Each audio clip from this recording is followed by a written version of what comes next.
When working as a UX professional, there are many different flavors to the kinds of work that you can end up doing.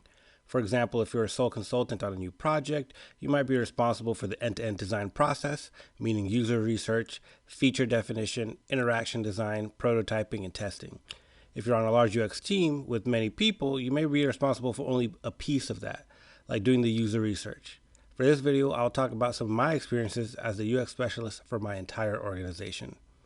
In this role, I was responsible for all our internal applications and improving the employee experience, as well as the customer portal, which was a customer-facing application. I was responsible for all parts of the design process and often worked in a more guerrilla or lean UX style since my capacity was limited. For this video, I'll talk about one specific project, which was improving the user experience of an application used to manage compensation for sales employees. This project for me started with an email from the project manager who was working on the compensation tool. He basically said, I have a project here to improve the UX of the compensation tool, but the leaders of the project can't agree on how to do that. Can you help us? I was coming into the project cold, and it was clear there was already some work done and people weren't happy about it, and that's why I was being brought in. Basically, I was going to be a neutral third party to help them reach a hopefully good design.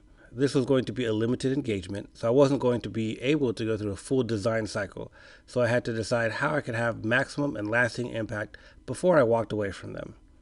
The first thing I decided to do in this case was a comprehensive usability evaluation report. This required getting full access to the space being redesigned and essentially a listing of every page, which users have access to it, and what the page is intended to do. The goal of the report is to be as objective as possible about the existing design, evaluating task flows, navigation, taxonomy, and accessibility. I walked through all the tasks and screens and captured if and when they broke standard usability best practices. I always use Nielsen-Norman Group usability heuristics because it focuses on studied usability best practices and not trends or opinions I might have. Since the application in question was in a domain I was not super familiar with, I did have to do some back and forth with the subject matter experts to clarify language, terminology, and tasks I was not familiar with. The output of the activity was a usability report that outlined the usability best practices by themselves, then called out everywhere that the application broke them.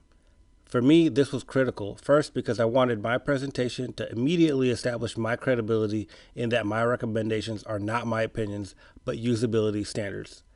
Second, because I didn't know who in the room was part of the original design, and by keeping everything objective about usability standards, I didn't offend anybody by calling something bad or ugly. Finally, if they hated or wanted to deviate from my designs, they could at least move in a direction that doesn't break best practices. Next was creating the updated design. My new design focused mainly on cleaning up the navigation structure and information design of the pages. Basically, to better organize the content so the consumer could get to what they needed and understand it faster.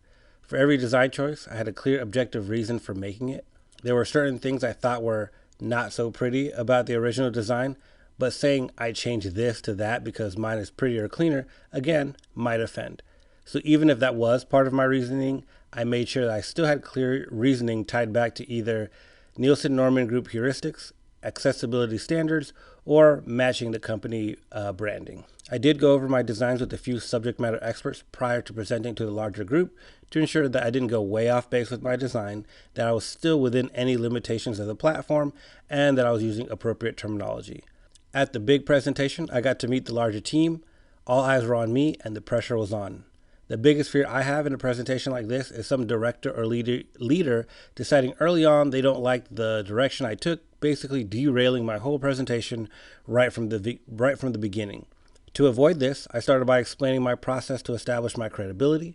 I also noted that to actually get to the best possible user experience for future iterations, it would be better to allocate more time for user research and testing the prototypes. Then I went through the entire evaluation, item by item, explaining best practices, discussing how the current design broke best practices, and why it was important to the overall user experience to correct them.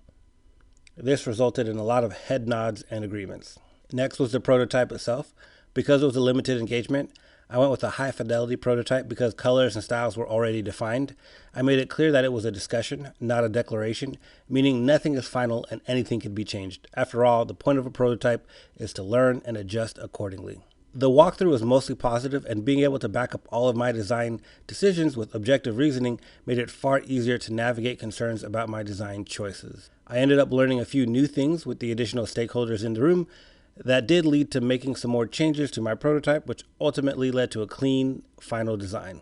Overall, in the engagement, I was able to educate the team on UX best practices, establish myself as a knowledgeable UX resource that cares for their success, and provide them a path forward without having to deal with their own internal politics. I hope that was a helpful look into how working in a corporate UX role might look. If you have any questions or want additional examples, just let me know in the comments and I'll answer you there or create a whole new video. So subscribe to see your questions get answered. Thanks for watching.